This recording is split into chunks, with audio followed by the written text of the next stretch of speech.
पिछले कुछ दिनों से लगातार हम विश्वास के विषय में वचन को देख रहे हैं। आज भी विश्वास के विषय में वचन जो है ना वो आप सबके साथ बांटना चाहूंगा। क्यों परमेश्वर विश्वास के वचन विषय में वचन को बांटने का मन दे रहा है? उसका कारण यह है कि इब्रानियों की पुस्तक 11:6 में लिखा है कि बिना विश्वास बिना उसे प्रसन्न करना अनहोना है, क्योंकि परमेश्वर के पास आने वाले को विश्वास करना चाहिए कि वह है और अपने खोजने वाले को प्रतिफल देता है। आमीन। सच में वचन में लिखा है कि विश्वास बिना उसे प्रसन्न करना अनहोना है, और परमेश्वर के पास आने वाले सब लोगों को चाहिए क्या? कि वो विश्वास करें। विश्वास किस बारे में विश्वास करें? कि वो है और वो अपने खोजने वाले को, जो लोग परमेश्वर को ढूंढ रहे हैं, जो लोग परमेश्वर की आराधना कर रहे हैं, जो सच में तड़प के साथ परमेश्वर को ढूंढते हैं, परमेश्वर उन लोगों को प्रतिफल देता है। सच में इसलिए परमेश्वर बार बार विश्वास के वचन को बांटने के लिए मन दे रहा है। सच में आज अगर हमें विश्वास होगा तभी हम सब जो है ना वो परमेश्वर को प्रसन्न कर पाएंगे। अगर आप में विश्वास होगा तभी आप अपने सामने खड़ी समस्या से लड़ पाएंगे। अगर आप में विश्वास होगा तभी आप अपने चारों ओर जो विपरीत परिस्थितियां बनी हुई हैं उन विपरीत परिस्थितियों का सामना कर पाएंगे, यदि आप में विश्वास होगा।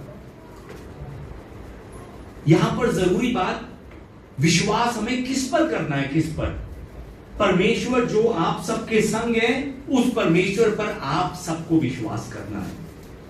आज का जो वचन हमने देखा है, आज के वचन में हम देख सकते हैं कि फलिस्ती जो है ना, उन्होंने युद्ध करने के लिए अपनी सेना को तैयार किया, और वचन में लिखा है उन्होंने अपनी सेना इकट्ठी की। उन्होंने एक साथ होकर अपनी सेना जो है ना वो इकट्ठी की, और सोको और अजेका के बीच में एप्सदमीम नाम का जो इलाका पड़ता है वहां पर अपने डेरे लगाए कि इन्होंने फिलिस्तियों ने। सच में एक बहुत अजीब चीज यहां पर लिखी है, अगर आपने गौर किया होगा, कि एक साथ होकर फिलिस्तियों ने एक साथ होकर सेनाओं को इकट्ठा किया।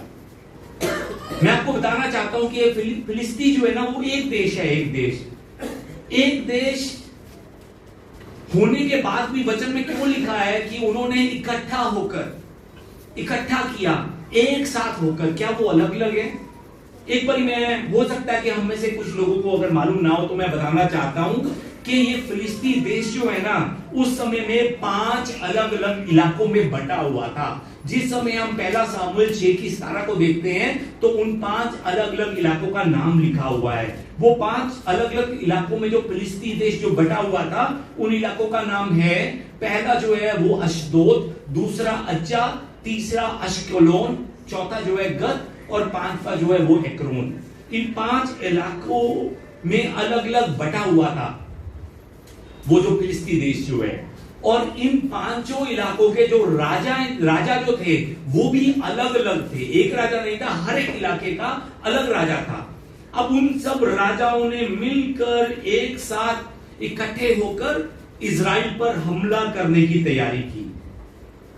जो बात कर रहा हूं समझ पा रहे हैं?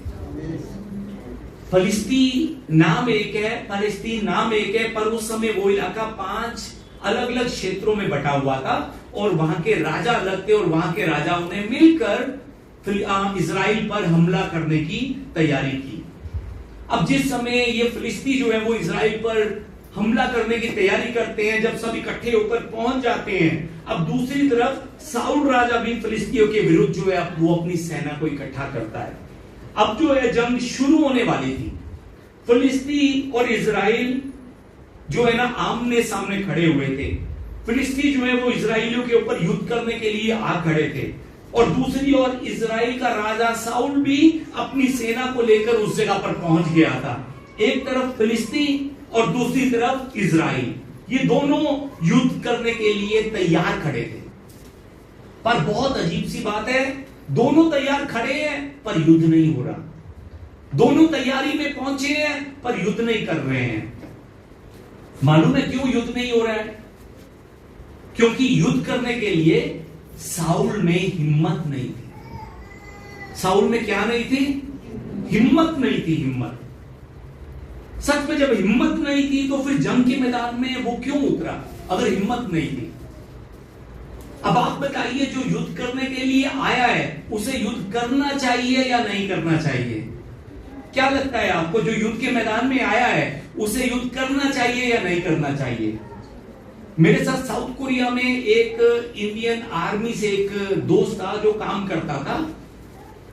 एक बारी इंडिया, ये जो कारगिल की लड़ाई जिस समय छिड़ी थी, वो भी पंजाब की तरफ से इतनी बड़ी बड़ी बंदूकें लेकर, असले डालकर जो है ना, वो भी पहाड़ों पर चढ़ा था। पर गोलियों की आवाज सुनकर वो भाग आया। उसके नाम के आगे सरकार ने एक नाम लगा दिया, भगोड़ा फलाना फलाना फलाना। सच में यहां पर साउल और उसकी सेना युद्ध करने के लिए उतरे हैं, पर वो युद्ध नहीं कर रहे हैं।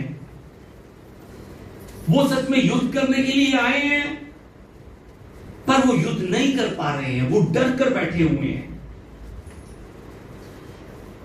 बहुत से विश्वासी जो है ना, वो परमेश्वर से प्रार्थना करते हैं कि परमेश्वर मुझे नौकरी दिला दीजिए, सच में मुझे एक बार नौकरी दिलवा दीजिए, जैसा मर्जी काम हो, मैं वादा करता हूं कि मैं पूरी मेहनत से, मैं पूरी ईमानदारी से वो काम करूंगा। प्रार्थना करते हैं, परमेश्वर उनकी प्रार्थना सुनकर उन्हें काम भी दिलवा कर देता है। पर कुछ दिनों बाद वही लोग दूसरों को कहना शुरू कर देते हैं कि मैं गलत फंस गया, यहां पर तो तनख्वाह बहुत कम है, इस काम में तो बहुत ज्यादा स्ट्रेस है, बहुत ज्यादा टेंशन है, ये स्ट्रेस जो है ना वो मेरे सहने से बाहर है। अगर मैं कुछ और समय यहां पर काम करता रहूंगा तो सच में मैं बीमार हो जाऊंगा, मैं पागल हो जाऊंगा। कुछ लोग जो है ना अपनी शादी के लिए परमेश्वर से प्रार्थना करते हैं, 4-5 साल लगातार परमेश्वर से अच्छे लड़के के लिए प्रार्थना करते हैं। एक दिन उनकी प्रार्थना सच में सुनी जाती है, उनका रिश्ता हो जाता है, शादी हो जाती है। और जब शादी हो जाती है, पर पता नहीं क्यों अचानक से डर लगना शुरू हो जाता है। डर लग रहा है, पता नहीं क्यों, पता नहीं क्यों डर लग रहा है कि आगे क्या होगा। क्या जिसके साथ मैं शादी करने के लिए जा रहा हूं वो मुझे खुशियों से भरा जीवन दे पाएगा, नहीं दे पाएगा, डर लग रहा है। बच्चों के लिए बहुत से लोग प्रार्थना करते हैं कि प्रभु मेरे घर में बच्चा नहीं है, बच्चा हो, या एक बच्चा है, प्रभु मैं चाहता हूं कि एक बच्चा और हो जाए, एक और हो जाए। सच में एक दिन उनकी भी प्रार्थना सुनी जाती है। परमेश्वर के अनुग्रह से खबर आती है कि हाँ, मां जो है वो गर्भवती है, बच्चा पेट के अंदर है। पर खबर सुनते सारी, जहां पर खुशियों का माहौल होना चाहिए था, वहां पर डर का माहौल छा जाता है। डर जो है ना वो अचानक से आ जाता है कि क्या सच में बच्चा मेरे पेट में है, ये बच्चा ठीक है कि नहीं है, क्या मेरी सेहत ठीक रह पाएगी कि नहीं रह पाएगी, मेरी जो तनख्वाह जो है वो इतनी सी है, इतनी सी तनख्वाह के अंदर क्या मैं इस बच्चे की परवरिश कर पाऊंगा, नहीं कर पाऊंगा। ये डर जो है वो लगना शुरू हो जाता है खुशखबरी सुनने के बाद, हमारी प्रार्थना का उत्तर मिलने के बाद भी। सपनों में अगर सांप दिखाई दे जाए तो सच में अचानक से मन में डर आ जाता है। सपनों में काला सांड आ जाए तो डर लग जाता है। और अपने सपने को अगर हम दूसरे इंसान से बांटते हैं कि आज रात कल रात सपने में मैंने सांप को देखा, काले सांड को देखा, तो वो दूसरा विश्वासी जिससे हम सपना बांट रहे हैं वो हमें और ज्यादा डरा देता है कि तेरे सपने में सांप आया, तेरे सपने में काला सांड आया, ओह ये तो कुछ गलत होने वाला है। सच में उस दूसरे निकम्मे विश्वासी ने हमें डराया और सच में हम डर कर बैठ जाते हैं। सच में ऐसे डराने वाले निकम्मे विश्वासियों से दूर रहिए, दूर। डर जो है ना वो विश्वासियों के अंदर नहीं है। ये जो निकम्मे लोग हैं ना, वो खुद भी डरते रहेंगे और वो दूसरों को भी डराते रहेंगे। बिजनेस शुरू करना है, बिजनेस, परमेश्वर से बहुत प्रार्थनाएं की, परमेश्वर के अनुग्रह से एक बार परमेश्वर ने रास्ता भी खोला बिजनेस शुरू करने का। बिजनेस शुरू भी हो गया। बिजनेस शुरू होने के बाद अचानक से फिर से डर लग गया कि बिजनेस चलेगा कि नहीं, कहीं पर मेरा नुकसान ना हो जाए, कहीं पर मेरे इस जो काम मैं कर रहा हूं उसमें मुझे घाटा ना होना शुरू हो जाए। और डर के मारे फिर से बिजनेस बंद कर दिया। मेरा बच्चा, मैं अपने बच्चे को ऑस्ट्रेलिया भेजना चाहता हूं, कनाडा भेजना चाहता हूं, अमेरिका भेजना चाहता हूं। सच में बच्चे के लिए हमने प्रार्थना की, प्रार्थना में परमेश्वर ने हमें आशा दी, हमने थोड़ा सा कर्जा भी लिया ताकि हम बच्चे की कॉलेज की फीस जो है ना वो दे सके बाहर के देश में, और परमेश्वर के अनुग्रह से वीजा भी लगकर आ गया। अब सब कुछ हो गया, सब कुछ होने के बाद अचानक से डर ने आकर पकड़ लिया हमें, और डर आकर हमें डराता है। ये कहता हुआ कि तेरा बच्चा अगर प्रदेश में जाकर ना पढ़ा तो तेरा पैसा बर्बाद हो जाएगा, अगर तेरा बच्चा जो है प्रदेश में जाकर गलत रास्तों में पड़ गया तो तेरा जीवन बर्बाद हो जाएगा, तू कर्जा कैसे चुकाएगा। मैं आपको यह समझाना चाहता हूं कि ये जो डर है, डर ये लोगों को कभी भी आगे बढ़ने नहीं देता, कभी भी आगे नहीं बढ़ने देगा। ये डर हमेशा लोगों को पीछे धकेलने की कोशिश करेगा। डर नहीं चाहता कि हम खुशियों से भरा जीवन बिता सके। आपने प्रार्थना की, आशा की, और जब आपकी प्रार्थना सुनी गई, जब आपका सपना पूरा होने लगा, जब सच में उन चीजों को पाने का समय आ गया जिसके लिए लगातार हम प्रार्थना कर रहे थे, पर अचानक से क्या हुआ, डर आ गया हमें, डर।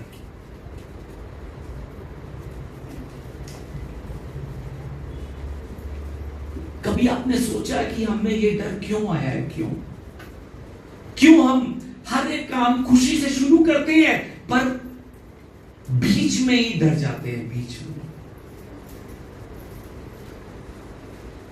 इजराइल की सेना भी युद्ध के मैदान में पहुंच गई है, पर मैदान में पहुंचकर वो युद्ध नहीं कर रही है। 16 नंबर आयत को जिस समय हम देखेंगे तो 16 नंबर आयत में लिखा हुआ है कि 40 दिन बीत चुके हैं, 40 दिन बीत चुके हैं। दुश्मन जो है ना हर रोज परमेश्वर की प्रजा को ललकार रहा है कि किसी में हिम्मत है तो आकर मुझसे लड़े, किसमें हिम्मत है तो आकर मुझसे लड़े। पर परमेश्वर की प्रजा डर कर बैठी हुई है, युद्ध करने की हिम्मत नहीं है उनमें। क्यों नहीं है मालूम है आपको?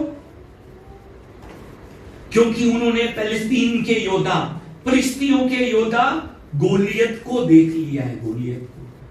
गोलियत की तरफ देखकर, उसके बारे में सोच कर वो इजराइल के लोग डर के मारे थरथरा रहे हैं कि ये आ गया, इतनी बड़ी मुश्किल आ गई, अब मेरा क्या होगा, अब मेरा क्या होगा।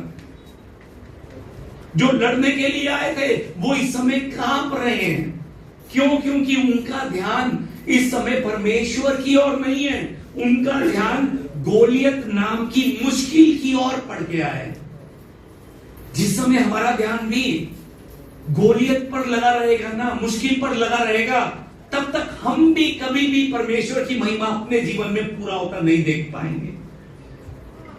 पहला सामुएल 17:11 के अंदर लिखा हुआ है कि उस फिलिस्तियों की इन बातों को सुनकर साउल और समस्त इजराइल का मन क्या हो गया? कच्चा हो गया, और वे अत्यंत डर गए। वो इस समय एक को देखकर डरे हुए हैं, एक को देखकर। एक्चुअली उनके डर का कारण जो है ना वो गोलियत नहीं है। इन इजराइलियों के डर का कारण गोलियत नहीं है। उनके डरने का कारण यह था कि उन्हें विश्वास नहीं था कि परमेश्वर उनके साथ है, इसलिए वो लोग डर रहे थे। इसलिए जो बात कर रहा हूं समझ पा रहे हैं? उन्हें विश्वास नहीं था कि परमेश्वर हमारे साथ है, इसलिए वो डर रहे थे।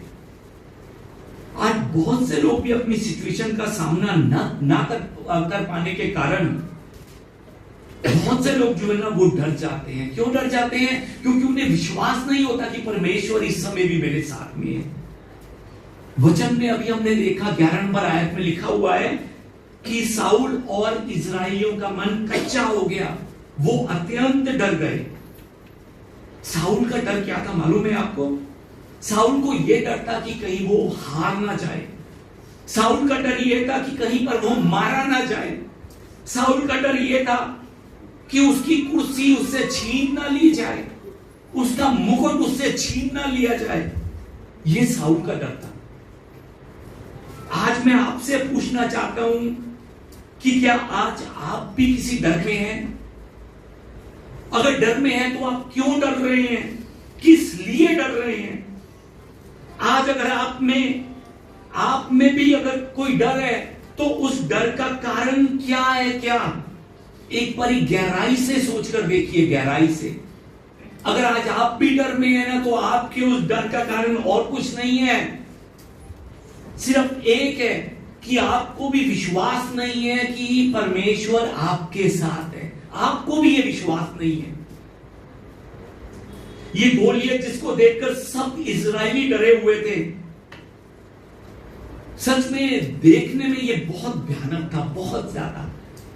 जिस समय आज का वचन 4, 5 और 6 नंबर आयतों को हम देखते हैं तो हम अंदाजा लगा सकते हैं ये कितना भयानक होगा। वचन हमें बताता है, 4 नंबर आयत में लिखा है कि उसका जो हाइट थी ना, उसका जो कद था, उसकी हाइट 6 हाथ 1 बीता।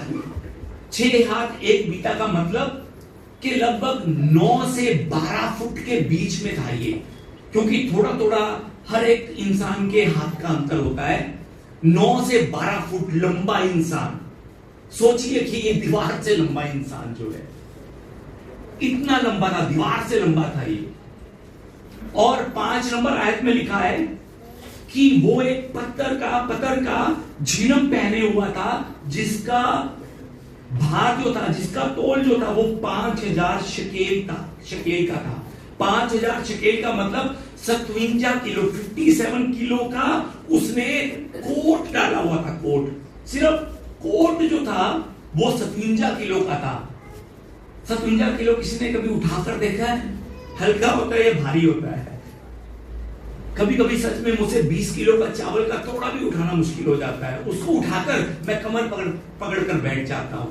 पर इस गोलियत ने, जो 9 से 12 फुट ऊंचा है, उसने 57 किलो का सिर्फ कोट डाला हुआ था, 57 किलो का। और कई चीजों को देखने के बाद हम अंदाजा लगा सकते हैं कि उसका भार कम से कम भी 264 के आसपास में होगा। कम से कम भी 264 किलो में उसका भार होगा। आज इन इजराइलियों के डरने का कारण एक और है। पहला कारण आपको बताया था, इनका डरने का कारण यह था कि इनको विश्वास नहीं है कि परमेश्वर इनके साथ है। पर इनके डरने का एक और कारण है, और वो कारण है इनके पूर्वजों की गलती। एक बार मेरे पीछे बोले, इनके पूर्वजों की गलती। ये इजराइल के डर का दूसरा कारण है। आज जिस समय हम यहोशू की पुस्तक को देखते हैं, तो यहोशू की पुस्तक में परमेश्वर यहोशू से कहता है कि तू फिलिस्तीन से जाकर लड़, इन परिस्थितियों से जाकर लड़। और यहोशू सच में परमेश्वर के कहे अनुसार वो फिलिस्तीनियों से जाकर लड़ता है, और परमेश्वर यहोशू की मदद करता है उन्हें फिलिस्तीनियों से जीतने में। परमेश्वर जो है यहोशू से कहता है कि तू उस प्रांत के सभी लोगों को मार दे। परमेश्वर ने यहोशू को आज्ञा दी थी कि कोई भी बचने ना पाए, सबके सबको मार दे। परंतु पता नहीं क्यों यहोशू ने कुछ को छोड़ दिया, कुछ को। यहोशू 11-21 को जिस समय हम देखते हैं तो हम जान सकते हैं, 21 के बीच में लिखा है कि इजराइल दोनों ओर से पहाड़ी देश में रहने वाले अनाकियों को नाश किया। यहोशू ने किसको नाश किया? अनाकियों को। ये अनाकी कौन है? बहुत ज्यादा ताकतवर लोग, बहुत ज्यादा बलवंत लोग, कद के लंबे लोग। आसान भाषा में आपको बताऊं कि गोलियत की जाति, गोलियत के पूर्वज ये अनाकी हैं, अनाकी। और जिस समय आगे हम 22 नंबर आयत को देखते हैं तो हम जान सकते हैं कि यहोशू ने इजराइल के देश के अंदर तो अनाकियों को मार दिया, पर केवल कुछ इलाके रह गए थे, कुछ इलाके। वो इलाके कौन से थे? अज्जा, गत और अश्दोद। इन 3 इलाकों में कुछ अनाकियों को छोड़ दिया था, कुछ अनाकियों को। सबको मार दिया। 2, 3, 4, 5, 15, 20 ये क्या बिगाड़ लेंगे मेरा जो है, ये हमारे इजराइल का क्या बिगाड़ लेंगे हम। उन कुछ लोगों को यहोशू ने छोड़ दिया। परमेश्वर ने आज्ञा दी थी कि इन सबको मारना है, पर पता नहीं क्यों उसने अज्जा, गत और अजदोद में रहने वाले कुछ लोगों को छोड़ दिया। कुछ लोगों को, मैं फिर से बताना चाहता हूं, सबको नहीं, कुछ को छोड़ दिया। कुछ को, जिन्हें मारना था उन्हें ना मारकर कुछ को छोड़ दिया। उन कुछ में से एक कौन था? गत का अनाकी। उन कुछ में से एक, ये गत वही इलाका है जहां पर कुछ सालों बाद गोलियत जन्म लेता है। और ये गोलियत कौन है? जो कुछ सालों बाद आकर परमेश्वर के लोगों को ललकार रहा है, डरा रहा है। जो बात कर रहा हूं समझ पा रहे हैं? यहोशू से लगभग 350 साल बाद न्यायियों का समय आता है, और न्यायियों के बाद समूएल का समय आता है। समूएल के साथ साथ साउल का समय आता है, और जिस समय साउल का समय आया उस समय लगभग 400 साल के आसपास का समय बीत चुका था। यानी कि 400 साल के बाद परमेश्वर की आज्ञा जो यहोशू ने पूरी तरह से जिसका पालन नहीं किया था, आज उस आज्ञा का पूरी तरह से ना पालन करना किसको भुगतना पड़ रहा है? उसके वंश के लोगों को, इजराइलियों को भुगतना पड़ रहा है। जो बात कर रहा हूं समझ रहे हैं? सबको मारा पर कुछ को छोड़ दिया। सबको मारा पर कुछ को छोड़ दिया।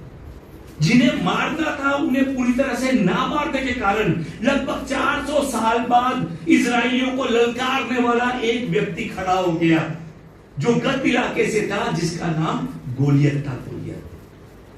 अब ध्यान से सुनिए, हमारे जीवन को पाप की ओर लेकर जाने वाले, हमारी पवित्रता को खराब करने वाले हमारे भी कुछ शत्रु में, कुछ, बहुत नहीं है, कुछ है। कुछ वो शत्रु एक छोटे से पाप के रूप में, छोटे से पाप के रूप में हमारे करीब होते हैं। वो जब हम मसीह को अपना अंगीकार के रूप में ग्रहण करते हैं, तब उन कुछ आदतों को भी हमने मार देना है जो हमारी पवित्रता को, जो हमारी धार्मिकता को खराब कर रही है। उन्हीं छोटी सी आदतों को अगर हम छोटा समझकर छोड़ देंगे, तो मैं आपको बताना चाहता हूं, यही छोटी सी आदत एक दिन वापस बहुत बड़ी बनकर हमारे सामने आ जाएगी। कुल्लोसियों की पुस्तक 3:5 में लिखा है, आइए हम मिलकर परमेश्वर के वचन को पढ़ें। इसीलिए अपने उन अंगों को मार डालो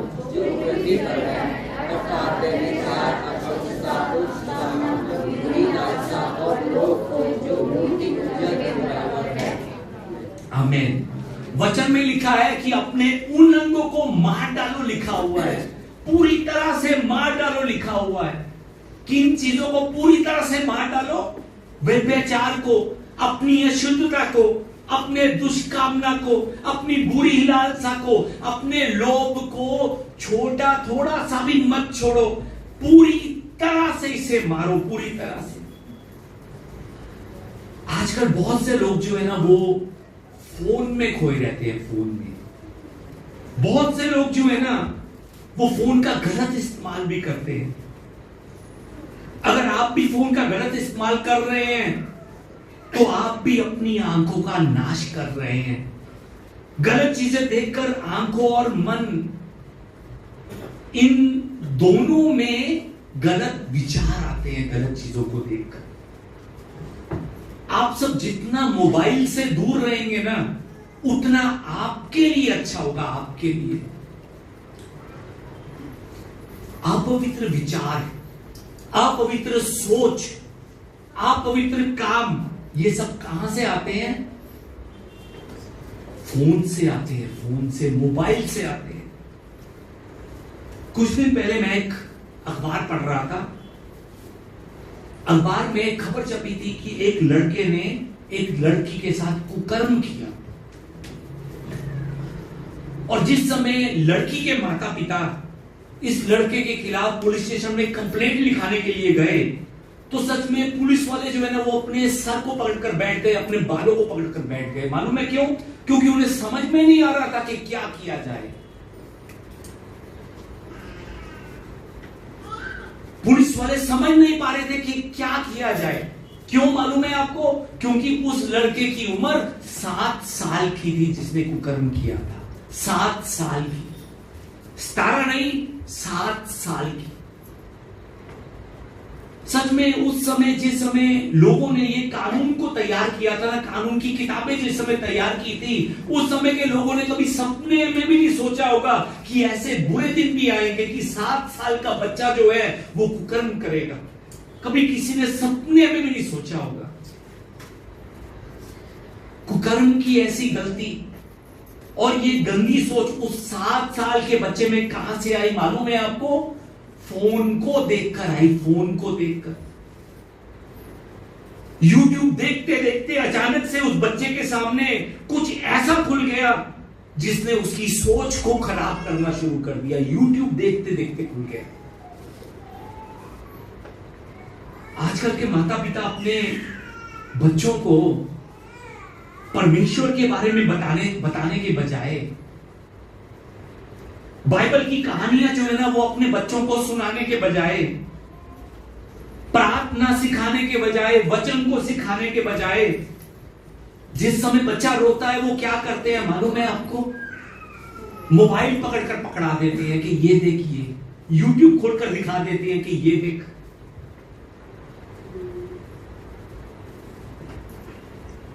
उस मोबाइल के बारे में जाने बिना वो बच्चा लगातार बटन दबाते दबाते दबाते दबाते एक दिन वो ऐसी तस्वीरें खोल लेता है जो उसे नहीं खोलनी चाहिए थी। वो चीजें देख लेता है जो उसे नहीं देखना चाहिए था। इस छोटी सी उम्र में ही उसे बुरी और गंदी सोच में डालने वाला, बुरी और गंदी सोच के करीब लेकर जाने वाला कोई दूसरा नहीं है, उसके अपने माँ बाप है। उसके अपने माँ बाप। हमारा हर संडे को विजन स्कूल शुरू करने के कई मकसद है, कई मकसद। हर शनिवार को आपको मालूम है कि विजन स्कूल चल रहा है, मालूम है आपको? सच में हम भी पूरा दिन काम कर कर थके होते हैं। मैं बाहर भी काम करता हूं, लोगों से भी मिलता हूं, सच में थका होता हूं, वचन की तैयारी भी करनी होती है, पर फिर भी हम विजन स्कूल में मेहनत करते हैं। क्यों करते हैं मालूम है? उसके कई कारण है, कई कारण।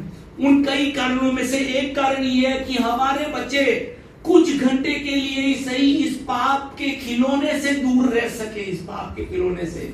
इसलिए हम मेहनत करते हुए विजन स्कूल के अंदर सच में अपनी ताकत लगाते हैं। हमें विजन स्कूल कर कुछ मिलता नहीं है,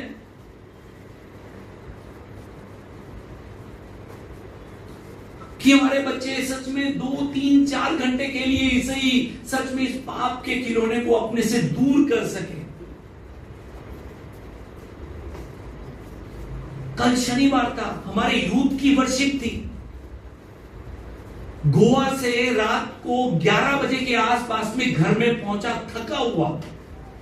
मेरी ये हालत थी कि बिस्तर पर लेटते सारी मुझे भी नहीं पता लगा किस समय मेरी आंखें बंद हो गई। कल रात को भी बिस्तर पे लेटते सारी मेरी आंखें बंद हो गई। इतनी थकावट होने के बाद भी क्यों कल हमने यूथ की वर्शिप की मालूम है आपको?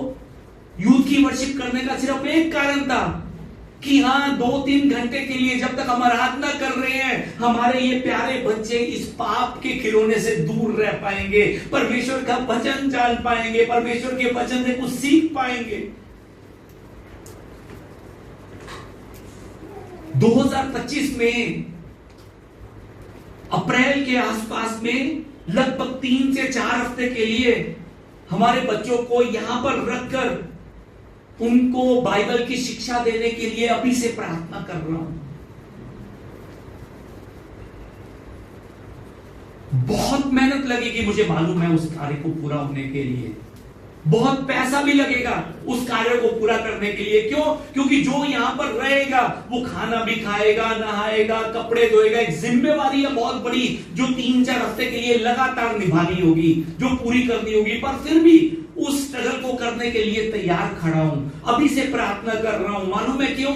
अपने लिए नहीं, हमारे बच्चों के लिए, कि उन 3-4 हफ्तों के लिए हमारे बच्चे इस पाप के खिलौने को अपने हाथ से दूर कर कर परमेश्वर का ये पवित्र शास्त्र अपने हाथ में रख पाएंगे, पढ़ पाएंगे वचन को, और वचन का कुछ ज्ञान अपने अंदर भर पाएंगे। इसलिए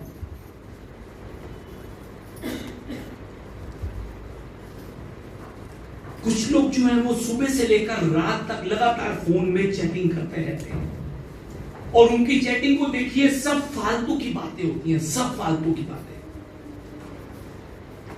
अगर आप में से भी कोई ऐसा है तो मैं आपको कहना चाहता हूं कि सावधान हो जाइए।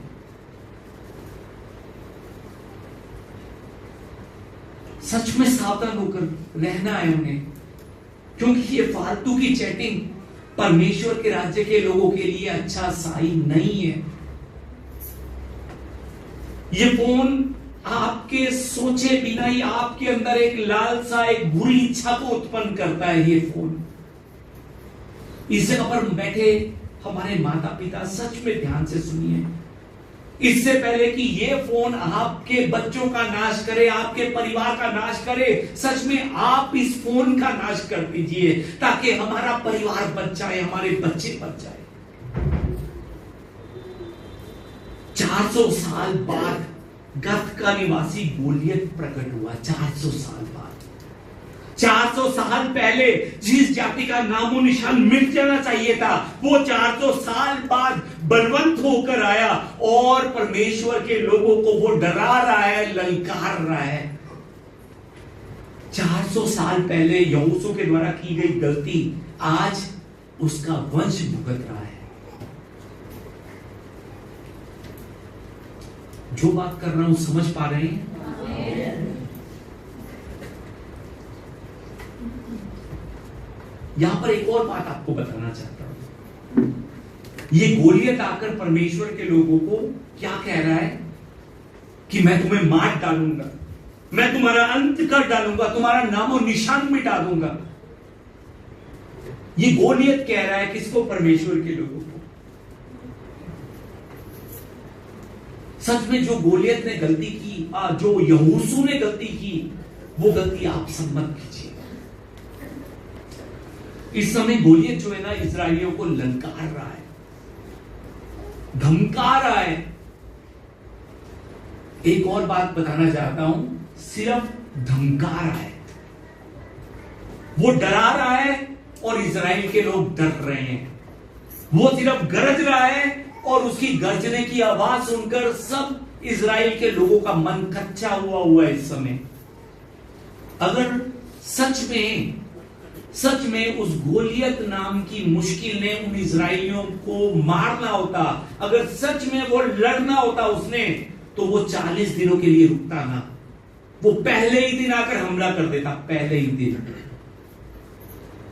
वो डरा रहा था और उसे गरजता हुआ देख साउल और उसकी सेना जो है वो डर कर बैठ गई, डर कर कि मेरा क्या होगा, हमारा क्या होगा।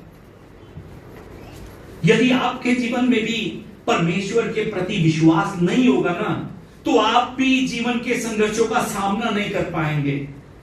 आर्थिक संकट आ सकता है, बेरोजगारी आ सकती है, बीमारी आ सकती है, कोई ना कोई नई मुश्किलें आ सकती हैं।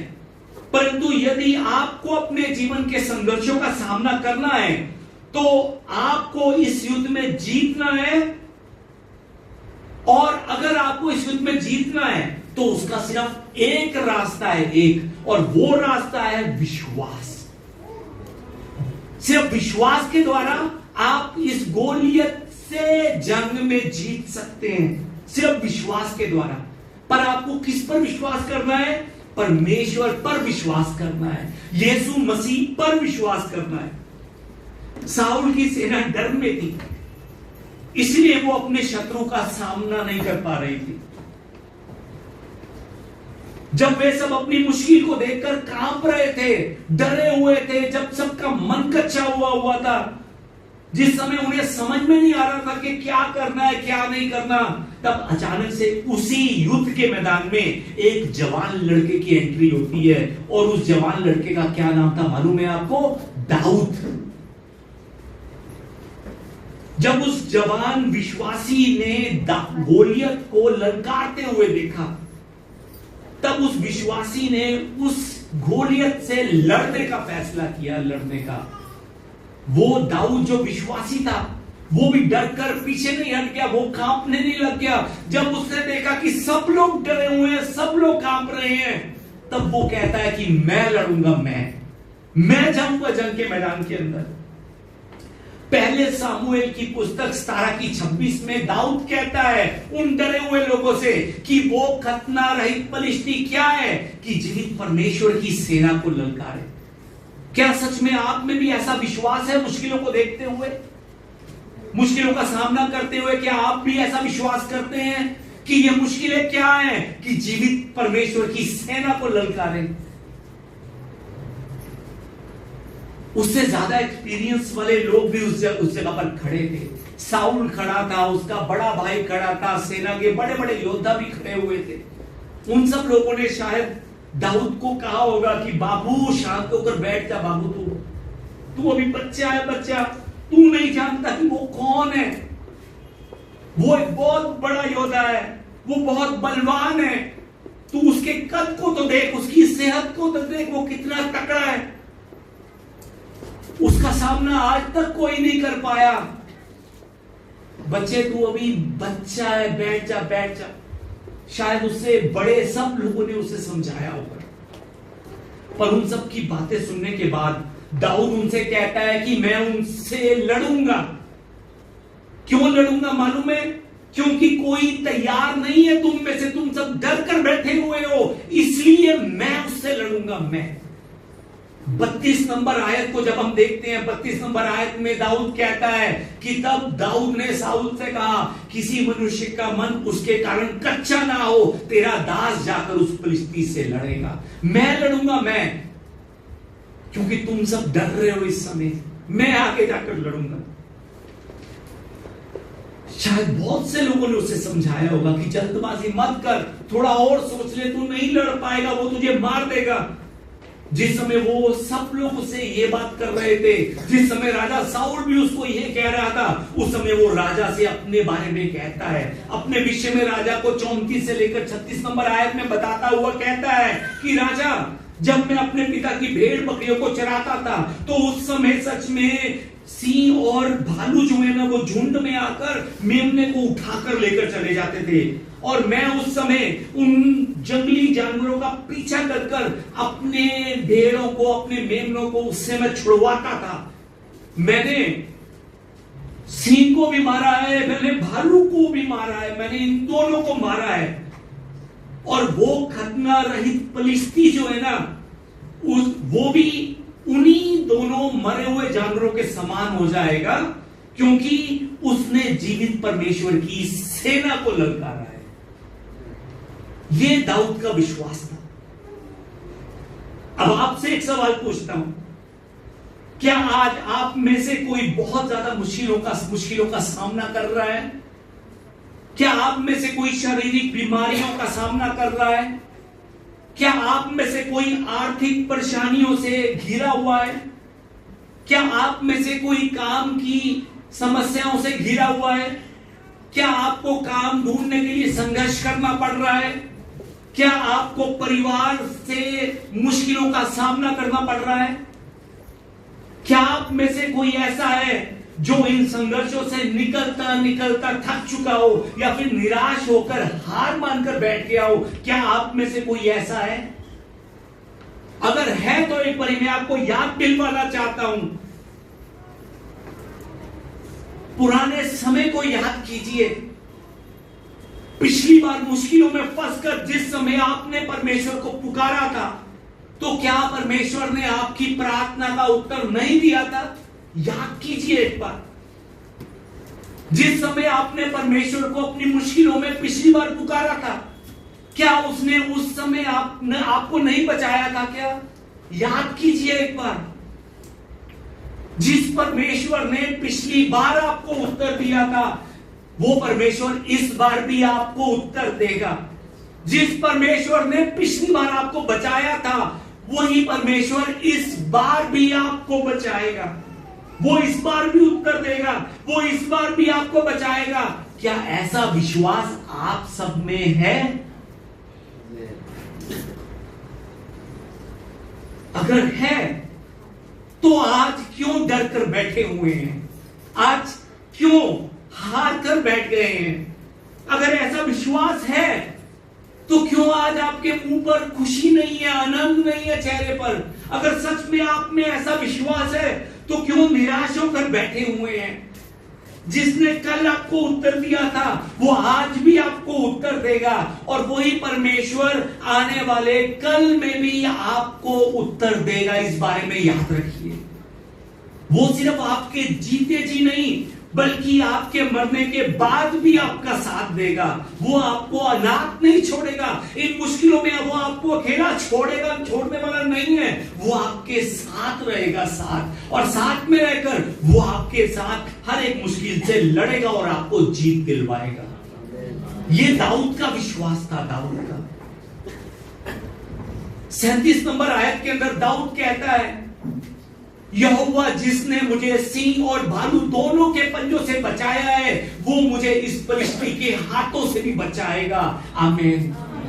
सच में यही विश्वास हमने रखना है कि जो परमेश्वर अभी तक मुझे बचाता आया है हर एक मुश्किल से, हर एक बीमारी से, वो मुझे इस बार भी बचाएगा। ये विश्वास हमने रखना है अपने अंदर। ये दाऊद का विश्वास था।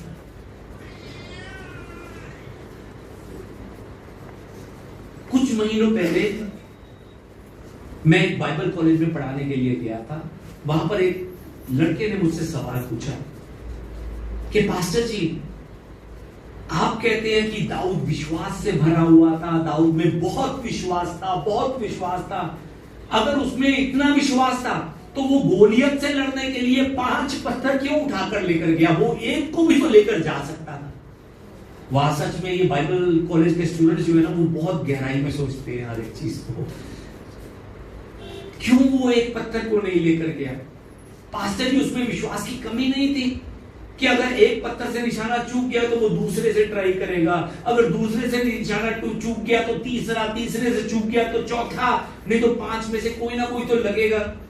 माना कि दाऊद में विश्वास था, पर वो एक को भी तो लेकर जा सकता था। एक को। आपकी सोच क्या है? क्यों दाऊद 5 को लेकर गया था? क्यों 5 पत्थर उठाकर लेकर गया था? क्या सच में उसमें विश्वास की कमी थी इसलिए वो 5 पत्थर लेकर गया था?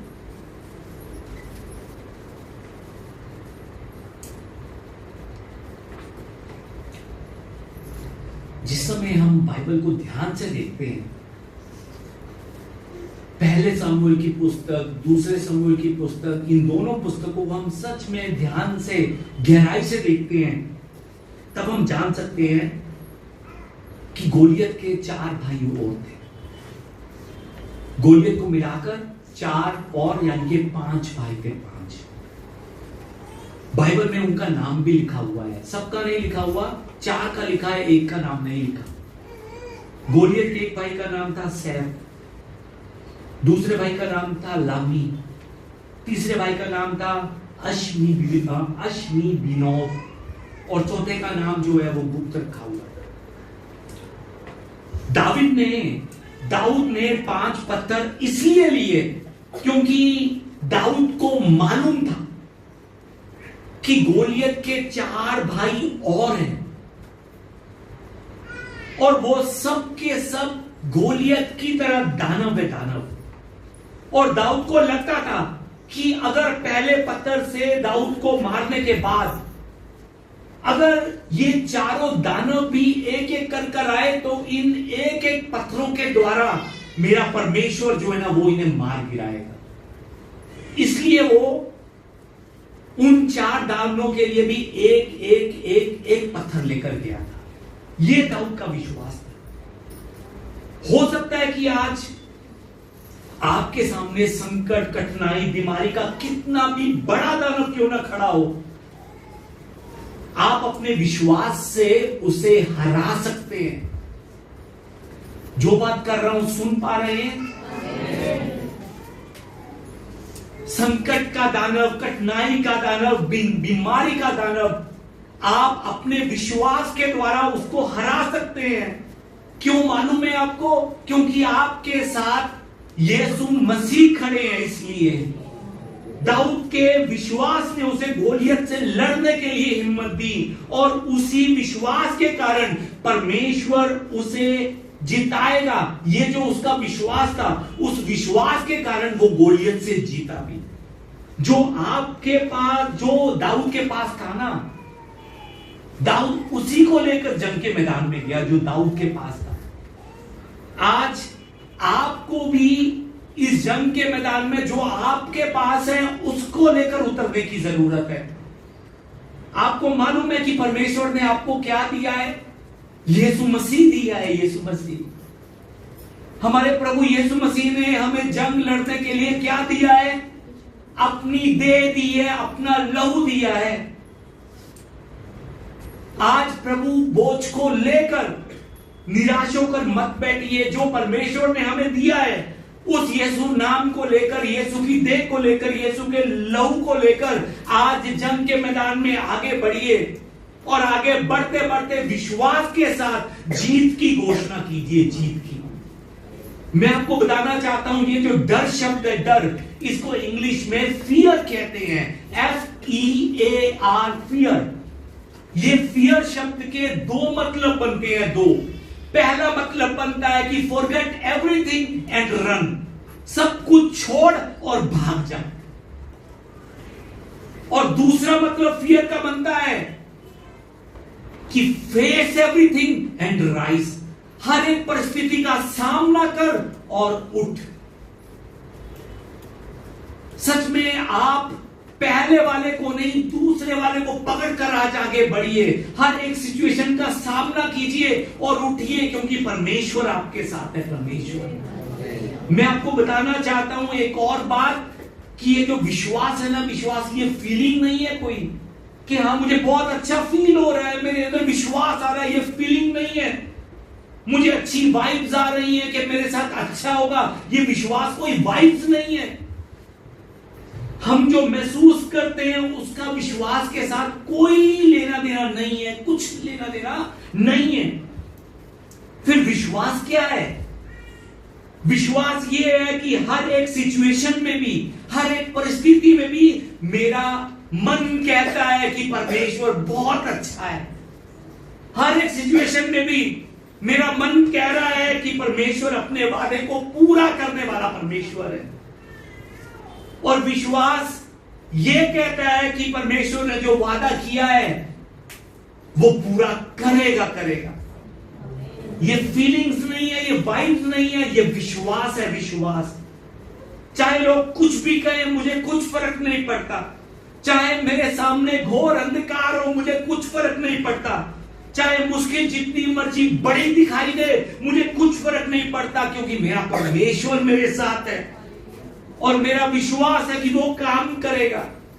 मेरा विश्वास है कि वो अपने समय के अनुसार वादे को पूरा करेगा। अगर आज मेरे जीवन में मुश्किल बढ़ती जा रही है तो इसका मतलब है कि परमेश्वर आज मुझे कुछ सिखाना चाह रहा है जो मैं नहीं सीख पा रहा हूं।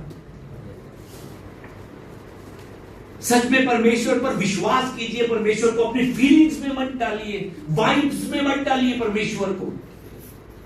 आज आप किस बात से डर रहे हैं? किस बात से? कौन सी परिस्थिति ऐसी है जो आप पर हावी होकर इस समय बैठी हुई है? कौन सी परेशानी ऐसी है जिसने आपकी शांति चुरा ली है? कौन सी ऐसा गोलियत है जिसने आपका आनंद खत्म कर कर आपको चिंताओं से भर दिया है? कौन सा ऐसा गोलियत है? कौन सा?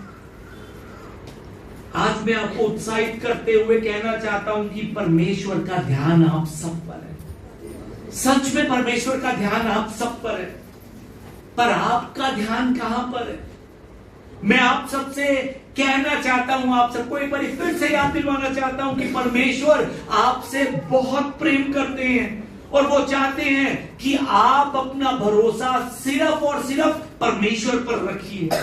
परमेश्वर के पास आपके जीवन के लिए बहुत अच्छी योजना है, बहुत अच्छी योजना।